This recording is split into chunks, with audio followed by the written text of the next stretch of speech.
মসজিদে ইফতারের আয়োজন করা হয়েছে। রোজাদার ভাইয়েরা মসজিদে এসে ইফতার করুন।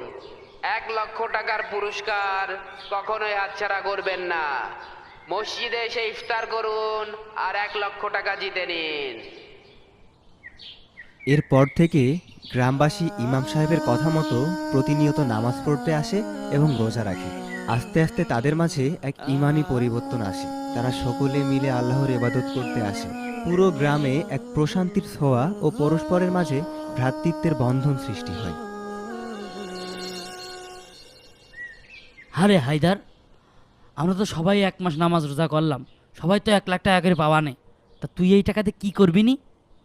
আরে শোন, 50,000 টাকা দিয়ে একটা মোটর সাইকেল কিনবো, আর 50,000 টাকা দিয়ে তেল ভরবো আর খালি ঘুরে বেড়াবো। আরে শুধু ওরবো।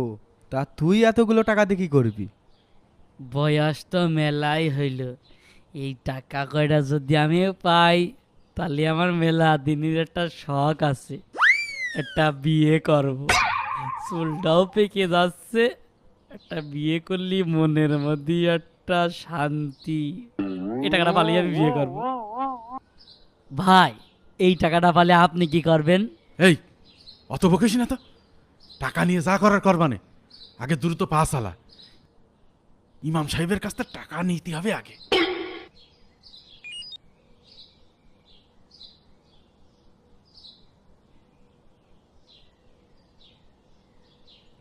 ইমাম সাহেব, ইমাম সাহেব, আমরা সবাই আসলাম। ওই আমাকে সে নামাজ কালাম পড়ে যে 1,00,000 টাকা দিতে চাইলেন, সেই টাকাটা নীতি কই আপনি? কি রে ইমাম সাহেব কই?